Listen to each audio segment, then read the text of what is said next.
23 z'ukwa 12 inama rurangiza yateguye ya Noheli y'amaraso ni hano yabereye.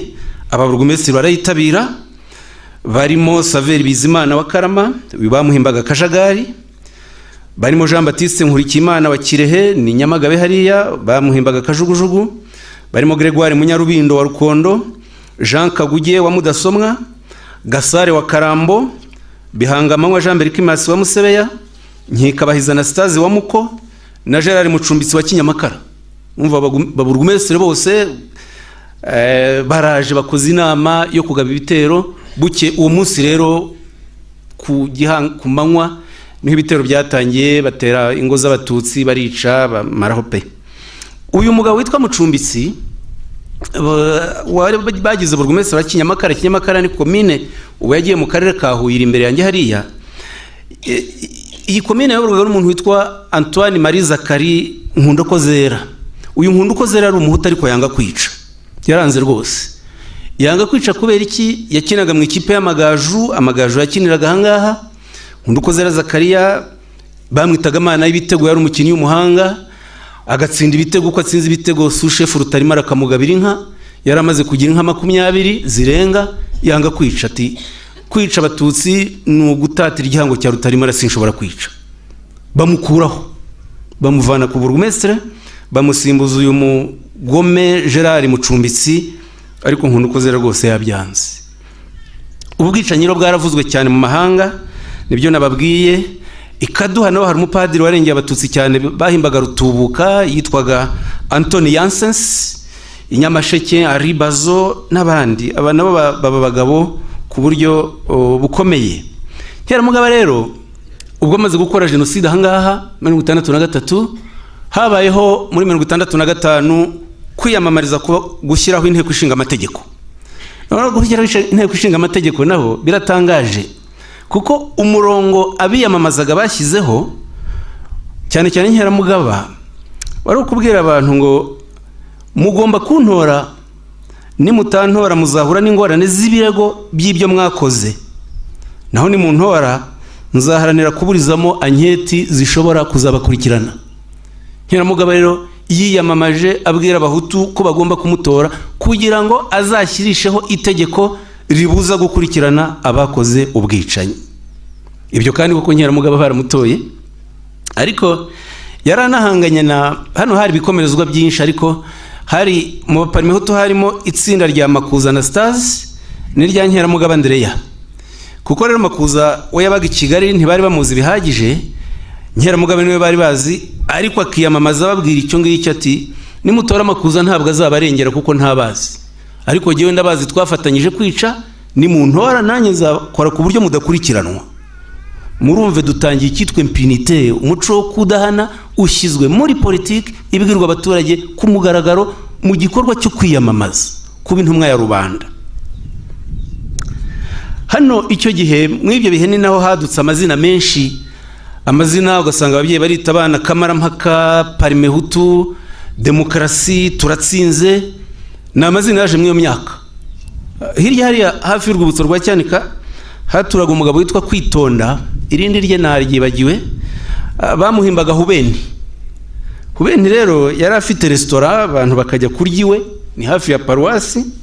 Afite umuhungu tungana witwaga Rubera, ariko izina rye ryaryo ni yitwaga Demokarasi Yosefu. Urumva kwita ayo mazina ya Demokarasi yabaga ajyanye n'ubwo bwicanyi bwo muri 1963. Abana rero nabo bagakura batyo. Demokarasi Yosefu yarimbuye abantu hano mu Cyanika, ariko nabaza kwicwa n'izindi nterahamwe bapfuye imitungo basahuraga. Ibyo bimaze gukorwa, leta yakoze iki? Natangiye iki kiganiro mbabwira ko jenoside ari gahunda ya leta, nibyo ndiho ngenda mbereka mpereye ku ibya kera. Leta imaze kwica abatutsi mu ubwo buryo, none bashyizeho gahunda yo kubatoteza ku buryo buhoraho, kubashyira mu mibereho mibi ikomeretsa ubuzima bwabo, bababuza akazi. Noneho hajyaho amabwiriza hose. Reka mve ku Gikongoro gato Kibungo. Perefe y'Kibungo yanditse amabwiriza afite nimero 1293 ku itariki 28 z'ukwa 9 1964. Perefe wa Kibungo yari Gatwabuyenge Claudian uvuka i Cyangugu. dore ibyandikiye ba burugumesitiri. Ati ba burugumesitiri, ndakumenyesha ko kugira ngo ushyireho abakozi ba komine, kontabure cyangwa sekreteri agomba kuba afite amashuri yisumbuye. Ibyo byose ni sawa, nta kibazo kuba ufite amashuri yisumbuye, ariko mwumva icyo bongeraho. Ati rero abariho ubu batayafite mu bafate nk'abakozi b'agateganyo, bazasimburwa n'abandi b'abahutu koko bize ayo mashuri. Kuvuga ko nta mututsi uzongera kubona akazi, biranditswe mu mabwiriza ya perefe, kandi ni ba perefe bose. Aba perefe bakurikizaga n'amabwiriza yatanzwe na Minisiteri y'Ubutegetsi bw'Igihugu. Ati abakozi bazajya bajya gukora muri za komine, ba kontabure, sekreteri n'abandi, bazaba ari abahutu, nta kindi. Iyo rero ni jenoside mu by'ukuri, nubwo butarica abantu ngo bateme, ubu uriho bashyira mu mibereho mibi ibabuza kubaho, kwica bikaza bisoza. Byakurikiwe n'ikindi gikorwa nacyo, abatutsi barokotse hano ubwo kubera n'umwanya hari ibyo umuntu atabona uko asobanura. Ikamyo z'ababirigi zarazaga zikabatwara zibajyana i Nyamata, bandi zikabajyana i Mushiha, bandi zikabajyana na Kivara, Ibibwe, Rukumberi, ku buryo imiryango yagiye itandukana ityo iragenda. Hanyuma birangije abasigaye aha bari basenyewe, batwikiwe, badafite aho baba. Kugira ngo rero abo bagiriye impuhwe kugira ngo basubire mu mitungo yabo, kugira ngo bashobore kubaho, harabageragezaga kugurisha inka, kugurisha imirima. Noneho Perefe Nyiramugaba atanga amabwiriza yo kubuza kugura imitungo y'abatutsi kugira ngo bicwe n'inzara babeho nabi. Dore uko yabyanditse ku itariki 17 z'ukwa 4 1964, yandikira ababurugumesitiri bose. Reka mfate urugero rw'ibaruwa yandikiye burugumesitiri wa komine Karambo. Karambo ni hano mu bitugu byanjye Kaduha. Ati bwana burugumesitiri wa komine Karambo, utegetswe kubuza abatutsi bose bihaye kugurisha amasambu yabo, cyane cyane abo mu murenge wa Bunyoma. Impamvu ya mbere bibatera, barashaka gucika. Muri bo kandi hariho abagurura amasambu bakiburana na bagenzi babo nka Kanyemera, isambu ye aracyayiburana na Kayitaba nk'uko amaze kubyivugira. Bahagarika bose, bareke kugurisha iyo mitungo kuko ari amayeri yo bashaka yo kuzerera, basize bapfunditse amafuti. Arabuza kugurisha imitungo yabo ngo batabaho kandi ari yabo. Abo muryango wa Nyiramugaba, kuko Nyiramugaba murumva yari akomeye, bageze naho bumva ko kuba mu muryango wa Nyiramugaba bawuvukamo bibaho ububasha bwo gutwara imitungo y'abandi ku ngufu. Nyiramugaba rero icyo gihe bamwimuye ku Gikongoro, bamujyana i Kibungo, abasuprefe. Hanyuma abamusimbuye hano bahura n'ikibazo cy'uko abantu bo mu muryango wa Nyiramugaba bari batwaye amasambu y'abandi, ariko bagerageza basaba ko bayagarura. Hari nk'ibaruwa yanditswe na Suprefe Ngirabatware Pascal wari wa Gikongoro ku itariki 27 z'ukwa 7 1964, ibyerekana aho agaragaza ko hari ikibazo muri komine Rukondo Imbazi. Noneho yandikira ati bwana burugumesitiri, ndakumenyesha ko ugomba guhesha bwangu uyu mugore witwa Nyiramanyogote isambu yiwabo bapfuye mu gihe gishize, kandi akaba yarasigaranye abana bagomba kuzatora muri iyo sambu bamaze gukura. Umugabo wubatse muri iriya sambu yitwa Siriyake, yavuye muri komine Kinyamakara aza kuyubakamo igihe cy'intambara yo muri uyu mwaka, kandi avuga ko uwayitwaye ari mwene wa Nyiramugaba, ko kandi nta gihe yasibye kubibaza ntasubizwe. Bene wa Nyiramugaba fasha amasambu y'abandi baratwaye. Icyo kibaye nanone ikibazo cya leta. Ibi bikorwa byose rero, jenoside ibaye n'ubwicanyi bwose bwibasira ubwoko, iteka busozwa no gupfobya.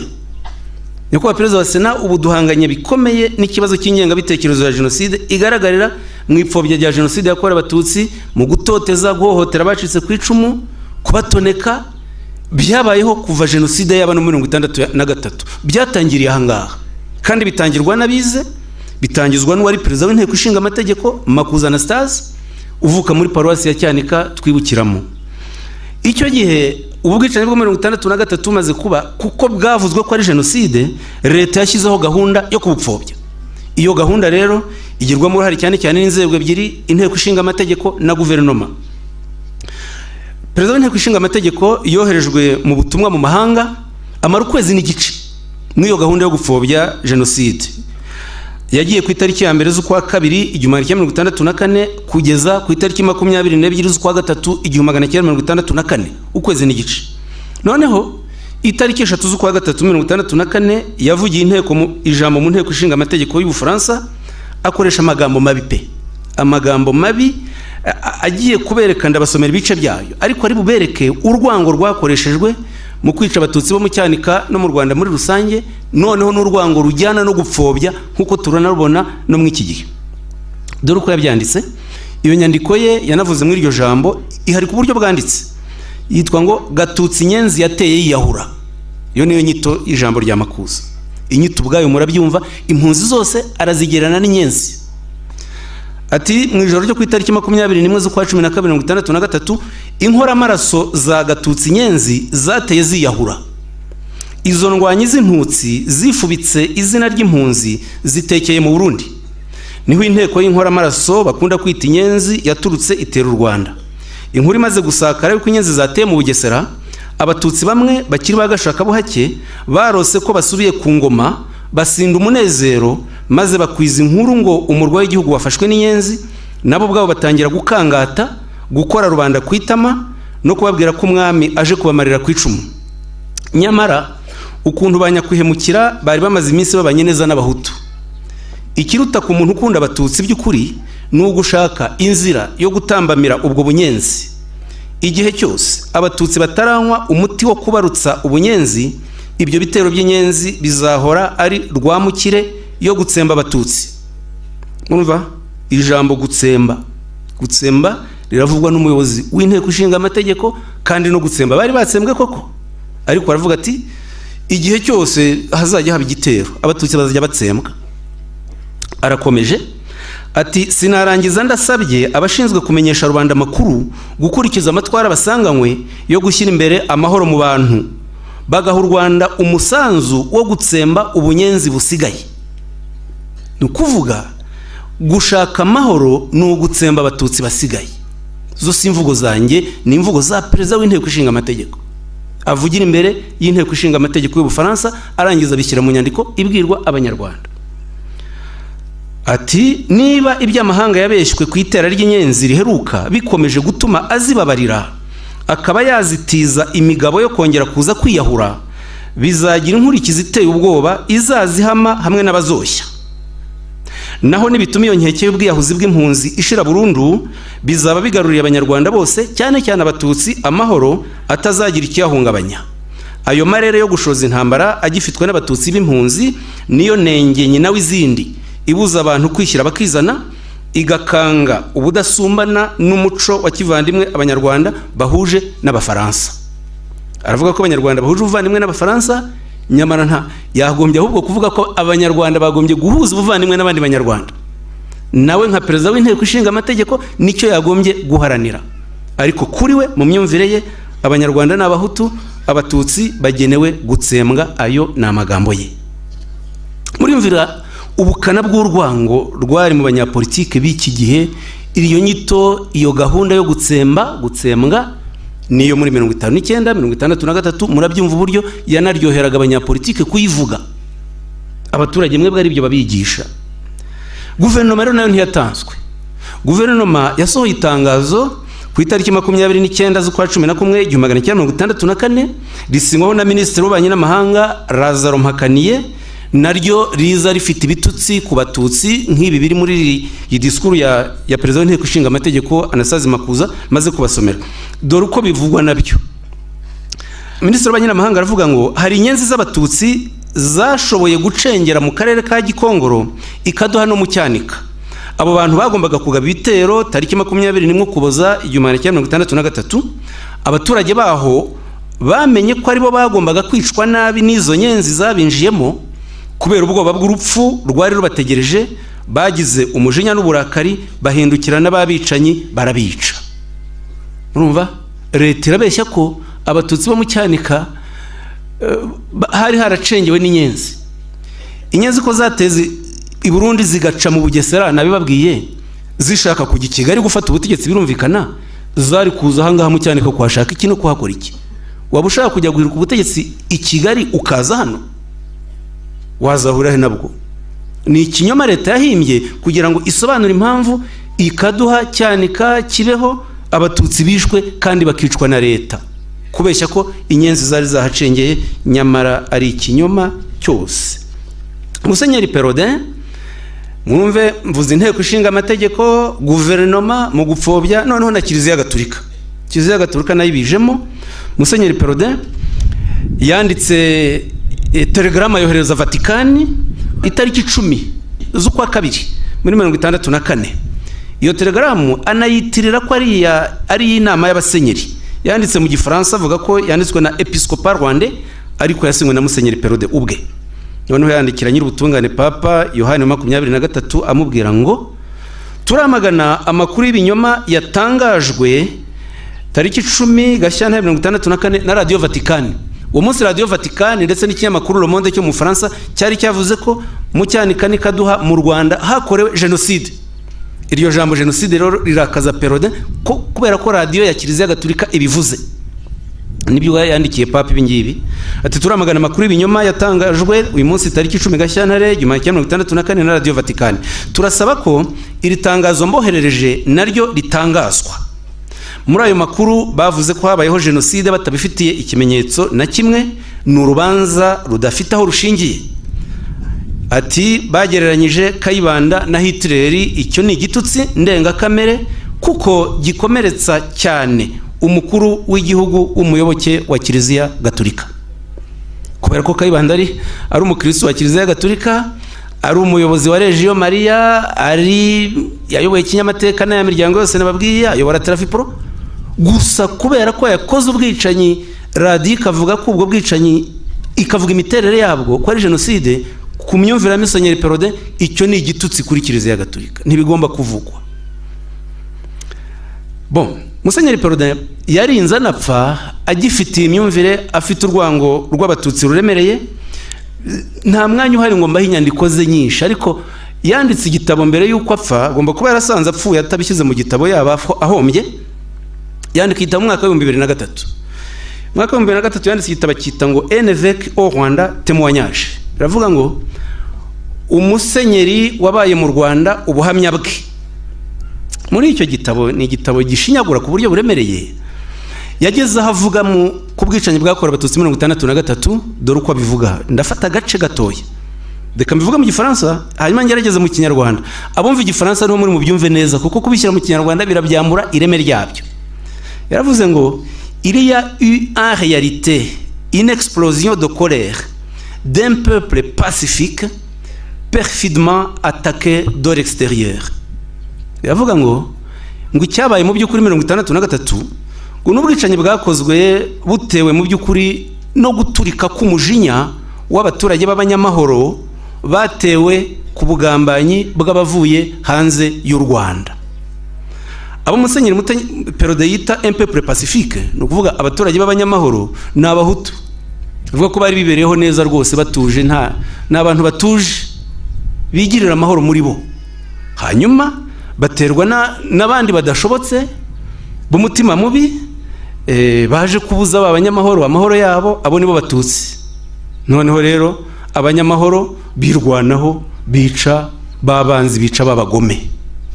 Ngiye imyumvire ya Musenyeri Perraudin, niyo myumvire ba Padiri Sagahutu n'abandi bize nyuma baje basanga. Musenyeri Perraudin yigije mu seminari nkuru. Iki kibazo cy'abihaye Imana bagoreka amateka bapfobya n'ubu kirahari ku buryo buremereye. Mujya mukurikira, wenda reka mbitangeho urugero mbere yuko nsubiza mikoro abayimpaye. Muzijya mukurikira rimwe na rimwe umupadiri witwa Rudakemwa Fortunatus uba muri Canada, umupadiri wa diocese ya Cyangugu. Aracyari padiri kuko ntarabireka, menya adafite na gahunda yo kubireka kuko biramugaburira birumvikana, ariko icyo yigisha ni parimehutu, rwose. Ibiganiro bye 3 mu cyumweru. Ubu noneho yafashe abaparimehutu, agafata Kayibanda akamugenera umunsi we wo kumutagatifuza no kumutaka, agakurikizaho Rwasibo, agakurikizaho Makuza, Murinda Habi, umwe ku wundi. Yarangiza akagaragaza no ububi bw'abatutsi. Abatutsi barashize rwose bo, menya iki gihugu gishizemo abatutsi ku myumvire Rudakemwa kubwo yumva cyagira amahoro nkaho ubu ntayahari. Ngiye kubabwira zimwe mu mvugo ze. Uwo ni umupadiri, ntabwo ari umuntu nkanjye usanzwe. Avuga ko mu nterahamwe zari zigizwe n'abatutsi, ko imibiri iri ku nzibutso n'aba dutaburira mu misarane abantu baranze kutubwira aho bari, ko abangaba ari abahutu bahashyinguye bishwe n'inkotanyi. Akabikubwira atyo, arabyandika, arabyigisha, akabyigisha yambaye imyenda yabo iriya. Noneho yagera ku bantu bavuga ukuri, nkuko ngerageza kugaragaza ibimenyetso by'amateka, akandagaza bene abo ngabo. Reka mbahe ingero. Ndafata urugero rw'ikiganiro yatanze ku itariki 23 z'ukwa 12 2023, ni vuba. Ati mu Rwanda se ntitwabonye inkotanyi zica abatutsi, bakavuga ngo ni leta Habyarimana yabikoze, bakavuga ngo ni intara muzabikoze. Uwo ni umupadiri. Ati no mu kwa 494 ya mirambo yose yarerembaga mu Kagera, abo bantu bose mwabonye bazirikiye amaboko inyuma, rimwe na rimwe n'amaguru, n'abantu bari bishwe n'inkotanyi. Ariko icyo cyaha cyageretswe ku ntera hamwe kuri leta ya Sindi kubwabo, maze kirafata. Ibyo bintu byarabaye mu Rwanda, n'ubu bishobora kuba bikomeje kuba. Ubwicanyi bwakorewe abahutu buteye ubwoba. Itsemba bwoko ryabaye mu Rwanda, hapfuye abahutu benshi kurusha abatutsi. Abo bahutu kandi bishwe n'intera hamwe, bakongera bakicwa n'inkotanyi. Amenshi muri ariya magufa ari mu nzibutso zo mu Rwanda n'ay'abahutu. Iyo umuntu nk'uyu avuze ibinyoma nk'ibi, abizi neza kandi abishaka, yabigambiriye, abwira abaturage, abwira abakirisitu, abwira isi, abanyamahanga bashobora gukeka ko ari byo. Abaturage mutuye mu Cyanika mushobora gukeka ko ibintu ari byo, ariko mwe murabizi nta muhutu wiciwa. Umwaka ushize, nyuma yuko ntanze ikiganiro, hari umuntu wanyandikiye aravuga ati mu ijambo avugiye mu Cyanika ntiwavuze abahutu bishwe. Ndamusubiza nti abahutu nzi bishwe mu Cyanika ni 3 kuri Twitter, n'ubu mwayibonaho. Ni Rubera, bawundi nababwiye. Rubera yishwe na bene wabo bariho bapfa imitungo. Undi ni Godfrey Ntezimana. Godfrey Ntezimana aruhukire mu mahoro, yari umuhutu mwiza, yari yarongoye umugore we uzamushaka Maria n'abana be, babyara n'abana 3. Yari umututsikazi, bamwicira umugore n'abana. Bamuhoye ibintu bibiri. Bamuhoye yuko yarongoye umututsikazi, ikindi bamuhoye Godfrey yaje guhahira abapadiri, avuye hariya kuri paruwasi, bamwicira mwari aya mazu y'amashuri tubona yari atarahagera. Yicwa n'igitero kivuye kwa Gahamanyi Karisti. Gahamanyi Karisti ari hariya, iwe ni hano. Ababishe bamwishe barabizi, bamudenge bahoze bavuga ahangaha n'Abanizeyimana Atanazi. Nicyo bahoye Godfrey, ko atari umuhutu wica nkabo, ko yarongoye umututsikazi, noneho kwaje guhahira impunzi ziri kwa padiri. Undi ni Faustin Sabikunze. Faustin Sabikunze ni mwene Rushagaza hariya Imugamba, nawe yari umwarimu mwiza utararangwaga n'ironda bwoko nkabo. Nawe bamwuhora yuko ariho arengera abatutsi, agerageza kubazanira amazi yo kunywa. Nabo bahutu bishwe hano mu Cyanika, bishwe n'izo ntera hamwe. Nta nkotanyi yigeze igera hano mbere y'ukwezi kwa 894. Aha hari turquoise, muri turquoise abantu baha, niyo mpamvu aka karere kadafite n'abacitse ku icumu, gafite bake cyane. Kuko muri turquoise barakomeje barica, ariko umuntu akaba yicaye muri Canada ashinyagura bene aka kageni. Noneho rero igihe wangeraho nanjye akamvuga ukuri, mvuga hari benshi kutera ikibazo, ariko nibihangane ntabwo nzabireka rwose. Uyu rero Rudakemwa ntabwo anzi, yagezaho kugira ngo ateshe agaciro ukuri mvuga, ahimba ikinyoma giteye gitya. Reka nkivuge mu magambo ye, abanzi ntibiri bubavune, kuko nabaza ababyeyi banjye, ni ibintu bishekeje, birashekeje. Yavuze ngo Bizimana mu bwana bwe no mu ibyiruka rye yagiriwe neza n'imiryango y'abahutu, kuko twabanye neza n'abahutu, bisi ikibazo rwose, ni nabyiza. Ati yahindukiranye abahutu bamugiriye neza kugira ngo agaragare neza mu batutsi. Uwo ni yavuga afite frustration, nko kuvuga mu mujinya ituma yanga abahutu bamugabiye, Dr Bizimana yabaye imfubyi akiri muto cyane, arererwa mu muryango w'abahutu, yonswa n'umubyeyi w'umuhutukazi. Reka ndekera akagusa, ibi ni ibinyoma. Ibi ni ibinyoma rwose. Nta ababyeyi banjye bombi bishwe muri jenoside ku itariki 21 Mata 1994. Nta muhutukazi wigeze anyosa. Nakuri iwacu, ntererwa iwacu, dore imirima ngiriya pe. Ntabwo nigeze ngirwa ipfubyi rwose mu bwana wapi. Ariko mu bugome bwa Rudakemwa yageze naho avuga ko ngo amakuru yahabwa n'umuntu nzi, ndetse mu kindi kiganiro anahimba n'izina ry'uwo mubyeyi wanjye ngo wapfuye kera ndi umwana, ngo yitwaga Mukamasabo, ngo akavuka Imugamba. Hanyuma nza konswa n'umuhutukazi. Nta Mukamasabo twigeze tugira mu muryango wacu. Ntawe rwose. Yewe ni Mugamba, hano hari abavandimwe b'Imugamba murabizi, nta muryango twageraga Imugamba. Ariko abumva ibi binyoma Rudakemwa yahimbye baravuga bati yavumbuye, ariho aratubwira Minisitiri Bizimana uwo ari we, ibyo mutari muzi ni muze mu byumve. Bagakeka ko ari byo koko ibyo bintu, kugira ngo nteshe agaciro gusa. Yongeraho ikindi nicyo ndangirizaho mw'ubu bugome bwe. Noneho akageraho avuga kugira ngo agaragaze ko mfitanye rwose isano ikomeye cyane nabo bavandimwe b'abahutu, twarabanye neza rwose, ibyo ndakomeza kubishimangira. Ariko akavuga ngo dore umugore wa Dr Bizimana ni umukobwa wa Ntigura Yohani, wabaye umunyamabanga wa leta muri guverinoma ya Kayibanda muri 1968, abambasaderi muri Cote d'Ivoire ni Burundi. Bizimana yarerewe kwa Ntigura Yohani w'umuhutu, ahaba igihe kinini, nabibwiwe n'abantu bazi neza Dr Bizimana. Ntabwo nigeze mba kwa Ntigura. Nabaye iwacu kugeza mpava njya kwiga, banyuma buruse nza kwigisha ahangaha. Inspector w'amashuri witwaga Gakwandi yanze ko nigisha hano mu Cyanika kugira ngo ambabaze, akanyohereza kwigisha mu Rugogwe ni ku birometero nka bino uvuye aha, nkagenda n'amaguru ngahura na Mukandori Josephine, umukobwa wa Karongozi Yosefu, uwe bazanye hano kwigisha mu Cyanika avuye iwabo, tugahora tubisikana dutyo kugira ngo batubabaze. Nza kugeraho baduhembye umushahara wa mbere, ngura igare baduhembaga nyuma y'amezi 3. Igare nkajya manuka uyu musozi bawita Murizo, nkagenda nkazana Josephine mu gitondo, nkamugeza munsi ya Murizo akazamuka, ngasubira nkajya mu Rugogwe kugira ngo bambabaze. Ejo nahoze mbwira bamwe mu twari kumwe nti wena nzagera igihe ntanga ubuhamya kitari ikiganiro, ndabufite bwinshi kandi bw'ukuri koko. Ariko mwumva uburyo Rudakemwa ashaka kubabaza umuntu no gusebanya. Sinigera ndongora kwa Ntigura, sinahashatse, ibyo murabizi, ntawe bihuriye rwose. Ariko ajyaho akabyubaka akabikwizaho ngaho. Ndashoje ibi bintu byo gupfobya na burugumesitiri wayoboraga ikomine Ngezahayo Desire mu kwezi kwa 1994 yakoze raporo. We ntiyari yahunze ko hari akiritirikwaza, akora raporo prefe Bukibaruta, aza gusanga atariho nuko akwepa ikibazo cy'abatutsi biciwe mu Cyanika. Akora raporo ku itariki 11 z'ukwa 1994. Dore uburyo yanditse iyo raporo ye.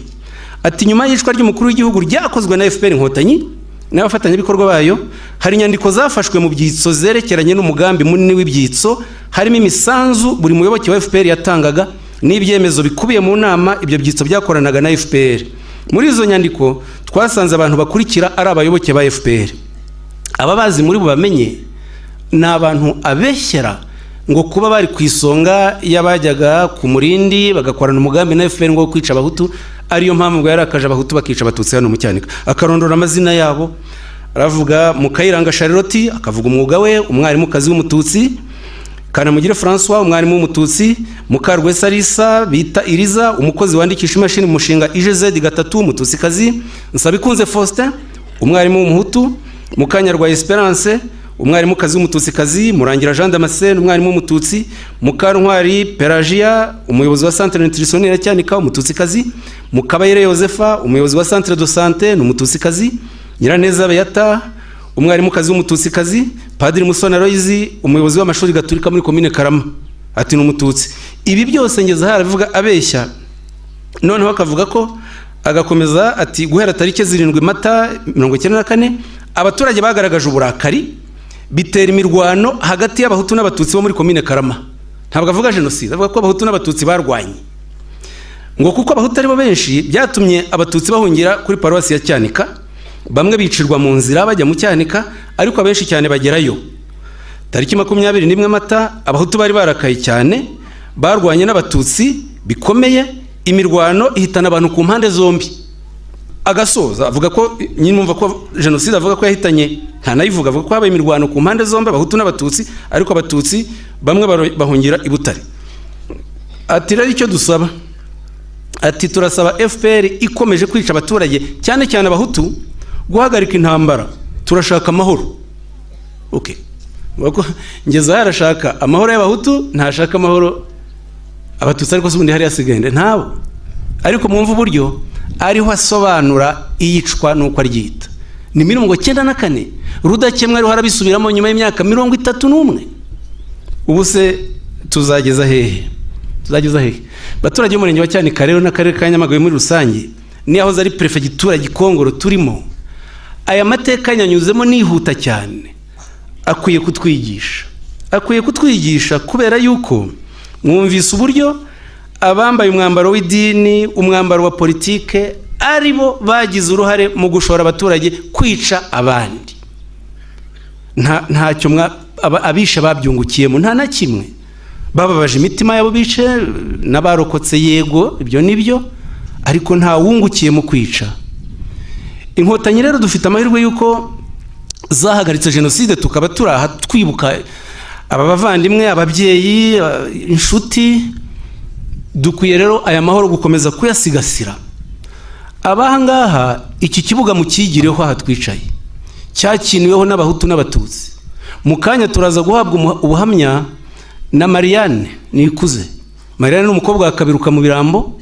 Kaberuka yari umukinnyi w'ikipe ya Karama, ari umudefenseri mwiza, akinana na Tanazi Nyinkindi w'umuhutu, wo hepfo ahangaha bitaga Tanazi Baba, izamurika bamo Rudahanwa wabaye mu jenoside. Tukishima kubera ko baduhaga umupira mwiza, abana bagakinira pira yose. Hano inyuma yanjye habaga itorero twahitaga ku itorero. Ku itorero hitorezaga intore zirimo abahutu n'abatutsi, zirimo Budengeri n'abandi. Tugaruke muri uyu mubano, nicyo inkotanyi zaharaniye kandi nicyo dukwiye gukomeza kubaka.